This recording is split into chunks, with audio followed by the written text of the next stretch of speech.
नमस्कार दोस्तों, राधे राधे, जय जय श्री कृष्णा। दोस्तों, बहुत सारे लोग पूछते हैं कि क्या गुरुजी ज्योतिष और वास्तु क्या साइंस है या धार्मिक दृष्टिकोण से देखना चाहिए।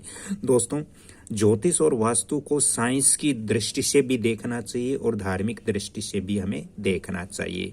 जब दोनों का समान्वेश करते हैं, जब दोनों को मिलाकर के हम देखते हैं, तो हम उस निष्कर्ष पर पहुंचते हैं कि व्यक्ति के गुण, स्वभाव और आदत, चरित्र, इन सब की जानकारी हम वास्तु से भी प्राप्त कर सकते हैं और ज्योतिष से भी प्राप्त कर सकते हैं।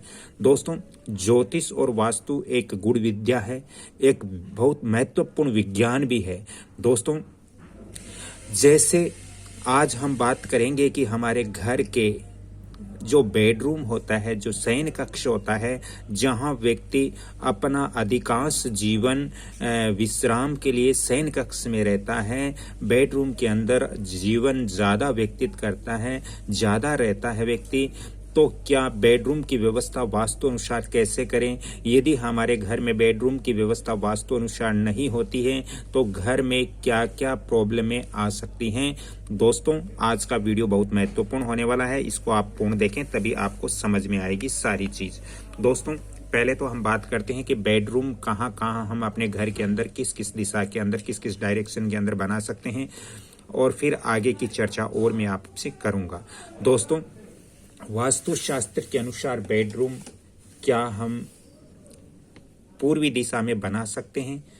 तो दोस्तों, पूर्वी दिशा में हमें बेडरूम नहीं रखना चाहिए, क्योंकि पूर्वी दिशा में बेडरूम रखने से यहाँ पर पति पत्नी हैं वो बिल्कुल आलसी हो जाते हैं और उनके छोटी छोटी बातों में विरोध रहता है, उनका स्वास्थ्य अच्छा नहीं रहेगा। क्योंकि ये अगर धार्मिक दृष्टिकोण से देखें तो ये देवी देवताओं का स्थान है और वैज्ञानिक दृष्टि से देखें तो ये सूर्य का स्थान है, और सूर्य के स्थान पर यदि पति पत्नी शयन करते हैं तो दोस्तों उनका स्वास्थ्य खराब होना है।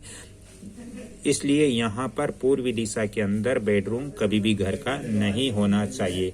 दोस्तों, आग्नेय कोण के अंदर भी बेडरूम नहीं होना चाहिए। आग्नेय कोण के अंदर भी हमें वास्तु अनुसार शयन कक्ष या बेडरूम नहीं बनाना चाहिए, क्योंकि आग्नेय कोण में बेडरूम बनाने से पति पत्नी के बीच में छोटी छोटी बातों को लेकर क्रोधित पति पत्नी हो जाएंगे, उनका मानसिक संतुलन अच्छा नहीं रहेगा और यहाँ पर रक्त संबंधित रोग भी हो जाते हैं यदि आग्नेय कोण में बेडरूम होते हैं, क्योंकि उनके अंदर जो क्रोध है वो बहुत ज्यादा हो जाता है। इस कारण से आग्नेय कोण के अंदर भी बेडरूम वास्तु अनुसार नहीं होना चाहिए। दोस्तों, दक्षिण की तरफ क्या हम बेडरूम रख सकते हैं वास्तु शास्त्र के अनुसार? तो हाँ, दक्षिण के अंदर आप बेडरूम बना सकते हो, क्योंकि ये दिशा मंगल की दिशा है। लेकिन यहाँ पर ये ध्यान रखें कि व्यक्ति मांगलिक नहीं होना चाहिए। अगर व्यक्ति मांगलिक नहीं है तो यहाँ दक्षिण की तरफ आप बेडरूम रख सकते हो, बहुत अच्छी व्यवस्था होगी। दोस्तों, क्या हम नैऋत्य कोण की तरफ बेडरूम रख सकते हैं वास्तुशास्त्र के अनुसार? दोस्तों, नैऋत्य की तरफ आप बेडरूम रख सकते हो। नैऋत्य में बेडरूम साउथ वेस्ट के अंदर यदि बेडरूम रखते हो तो अच्छा है, यहाँ पर रख सकते हो। दोस्तों, क्या हम वास्तुशास्त्र के अनुसार नैऋत्य और पश्चिम के बीच के अंदर बेडरूम रख सकते हैं? तो बिल्कुल आप यहाँ पश्चिम और नैऋत्य के बीच के अंदर आप बेडरूम वास्तु अनुसार रख सकते हो। पश्चिम दिशा के सेंटर में क्या हम रख सकते हैं? बिल्कुल आप पश्चिम दिशा के सेंटर में भी बेडरूम और शयन कक्ष आप अपने घर का वास्तु अनुसार रख सकते हो।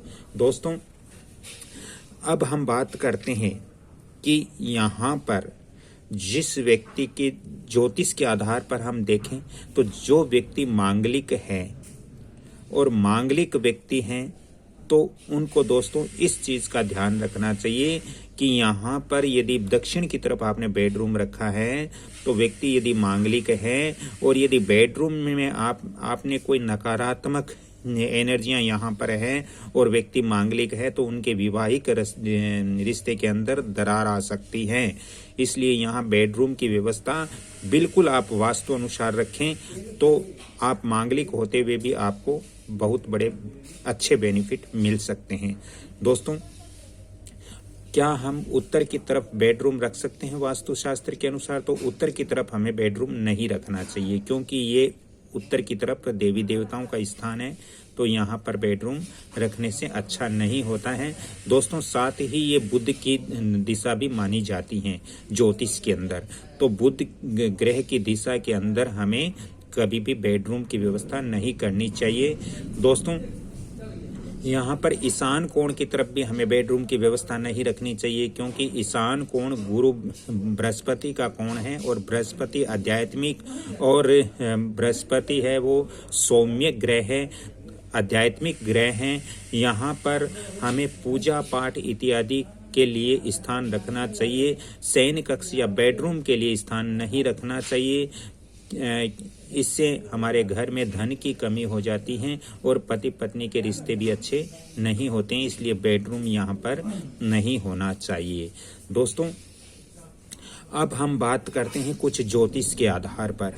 दोस्तों, यदि हमारी कुंडली में मान लीजिए मंगल सप्तम भाव में है या मंगल नीच राशि के अंदर है, या फिर हमारा मंगल अच्छा नहीं है, या फिर मंगल अपने शत्रु की राशि के अंदर बैठा है या शत्रु के नक्षत्र के अंदर बैठा है, तो हमें अपने घर का जो बेडरूम है वो बिल्कुल अच्छी स्थिति में बनाना चाहिए, बिल्कुल वास्तु अनुसार बनाना चाहिए। क्योंकि यदि हमारा बेडरूम बिल्कुल वास्तु अनुसार होगा तो मांगलिक होते हुए भी हमें कुछ ही नुकसान होगा, ज़्यादा नुकसान नहीं होगा। तो यदि हम ज्योतिष और वास्तु दोनों का समान्वय करते हैं, दोनों को मिलाकर के हम देखते हैं, तो हम उस नतीजे पर पहुंचते हैं कि व्यक्ति के आने वाला जो समय है वो कैसा रहेगा, उनका वैवाहिक जीवन कैसा रहेगा। यानी बेडरूम को देखकर हम उनके वैवाहिक जीवन के बारे में हम पता कर सकते हैं। दोस्तों, ज्योतिष और वास्तु आपको आने वाली जो घटनाएं हैं उसके बारे में जानकारियां देते हैं। दोस्तों, हमारे ऋषि मुनियों ने ये बहुत ही अच्छी और बहुत ही महत्वपूर्ण अपनी अलौकिक शक्ति से हमें ये चीज़ें प्रदान की है, तो हमें इनका बेनिफिट उठाना चाहिए, इनका फायदा उठाना चाहिए। दोस्तों, ज्योतिष और वास्तु वही व्यक्ति देख सकता है, वही व्यक्ति जान सकता है जो लंबे समय से इसके अध्ययन कर रहा है या जो लंबे समय से इसके अंदर चल रहा है। क्योंकि आजकल आप देखते हो दोस्तों कि बहुत सारे वीडियो ऐसे आते हैं जो कुछ बताते रहते हैं, कोई कुछ बताते रहते हैं, लोगों के समझ में नहीं आता है कि आखिर क्या करना चाहिए। तो दोस्तों, जो व्यक्ति वास्तु और ज्योतिष का ज्ञाता हो, जो व्यक्ति वास्तु और ज्योतिष की पूर्ण जानकारी रखता हो, उससे ही आपको अपने घर, अपने मकान, अपने दुकान, अपने प्रतिष्ठान इत्यादि का निरीक्षण करवाना चाहिए। दोस्तों, अब बहुत सारे लोग पूछते हैं कि क्या देवी देवता और जो अपने इष्ट देव होते हैं या अपने जो भगवान होते हैं या जो गुरु होते हैं, क्या ज्योतिष उनसे भी बढ़कर है? दोस्तों, ज्योतिष और वास्तु अपनी जगह हैं, देवी देवता भगवान अपनी जगह हैं। हमें देवी देवता अपने गुरुओं का आशीर्वाद जरूर लेना चाहिए, उनमें आस्था जरूर रखनी चाहिए, लेकिन साथ में ज्योतिष और वास्तु का भी हमें विश्लेषण करना चाहिए। क्योंकि जैसे दोस्तों, हमारे किसी रोग हो जाता है और हम डॉक्टर के पास जाते हैं तो डॉक्टर हमें मेडिसिन ज़रूर देता है, दवाई ज़रूर देता है, लेकिन दवाई के साथ साथ वो बोलता है कि ये जो सामग्री है वो आपको सेवन करनी है, ये जो चीज़ें हैं वो आपकी खानी है और ये चीज़ें आपको नहीं खानी है। तो दवाई के साथ साथ वो परहेज भी हमें बताते हैं।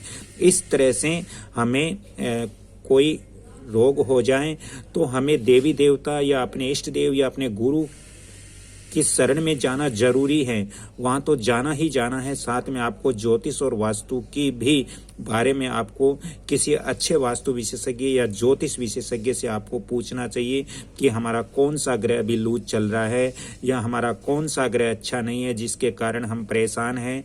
दोस्तों, ज्योतिष और वास्तु बहुत ही महत्वपूर्ण विद्या है। इसको जो व्यक्ति जानता है वो ही इस चीज को समझ सकता है। अगली कड़ी में फिर मिलता हूं, तब तक के लिए आपसे क्षमा चाहता हूं। वीडियो अच्छा लगा तो लाइक कीजिए, शेयर कीजिए और सब्सक्राइब कीजिए। यदि किसी की भावनाओं को ठेस पहुंचा है तो उसके लिए भी मैं माफी चाहता हूं, क्योंकि दोस्तों ज्योतिष और वास्तु की सही जानकारी होने से ही हम सही नतीजे पर पहुंच पाते हैं। धन्यवाद। अगली कड़ी में फिर मिलता हूं, तब तक के लिए आपसे क्षमा चाहता हूं। जय श्री कृष्णा। धन्यवाद।